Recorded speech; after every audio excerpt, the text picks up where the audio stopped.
If you're beginning at the piano and you're struggling with reading notes, you're feeling frustrated with reading sheet music, and you feel like your brain freezes every time you come to a note that you don't instantly recognize, then I've got some good news for you. It doesn't have to be this hard. If you want to read sheet music faster, easier, and have more fun, stick around because today I'm going to show you exactly how to do that.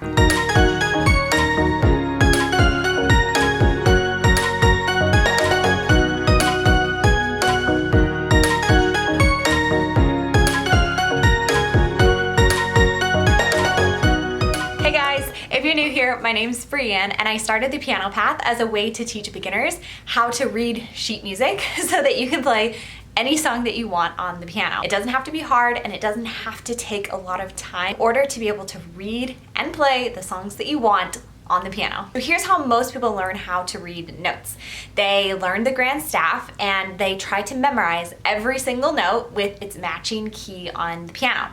This is a lot to remember, and sometimes people will use little phrases like every good boy deserves fudge, face in the space to try to remember which is which. So as you can imagine, these tools are helpful, but oftentimes they lead to slower note reading because you have so many steps to go through. You have to look at a note and plug in the tool, then find the note on the piano. So to read notes faster, to be more fluent in playing sheet music, you don't need to memorize every single note.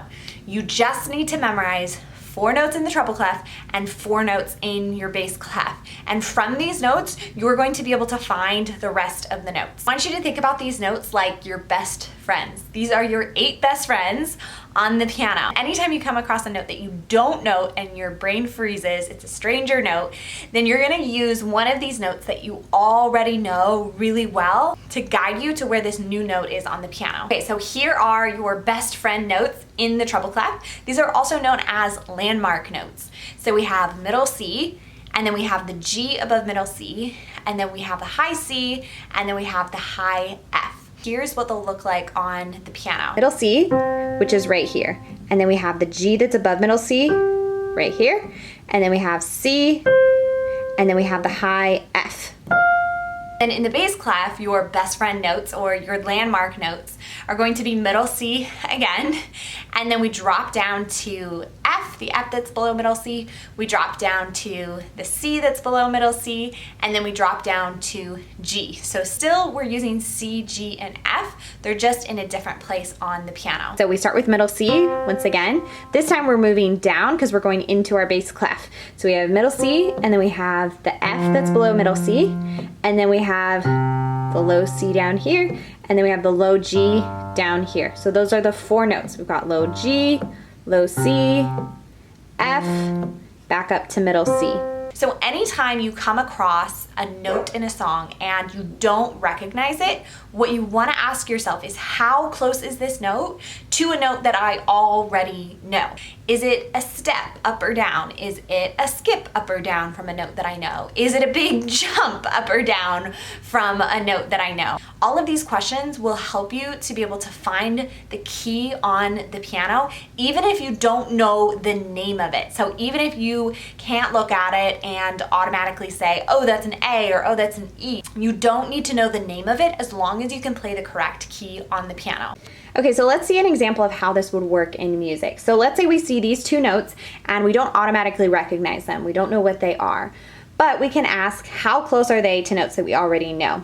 So we see that the bottom note is kind of close to G, the treble clef G, okay? But it's not on the same line. It's 1 step below that. It goes into the space right below it. So it's just 1 step below, okay, which would be F. You don't have to know that it's an F. You just want to know that it's 1 step below.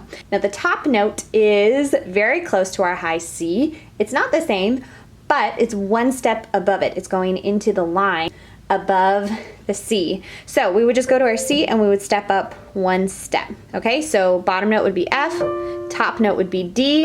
Once again, you would not have to know that, but since you know where G and the high C is, you would be able to quickly find the F and the D. Let's do an example down in our bass clef. If you were to see these 2 notes, and if you weren't to automatically recognize what they are, what we would do is just ask, how close are they to notes that we already know? If we come to our piano here, our 4 best friend notes, 4 landmark notes in the bass clef, we have middle C, F, C, and G, okay? Unfortunately, they are none of these notes, but we are going to use their position on the staff to help us find these notes. So the bottom note looks like it is closest to the C, and then you can see that it's just one step up. Okay, so we've got our note there, which is D, and then the top note is on the top line, and it's in between the F and middle C. Okay, so if we look at, we know both of these really well, so it's in between these two. It's going to be this one right here, which is A. So then both notes together would be D and A. Alright friends, I hope you found this helpful as you are learning how to read notes and as you're learning how to read sheet music. Just remember, you don't have to memorize every single note on the piano in order to be able to read sheet music. You just need to memorize the 4 notes in the treble clef, 4 notes in the bass clef, and then those notes will lead you and guide you to the notes that you don't know.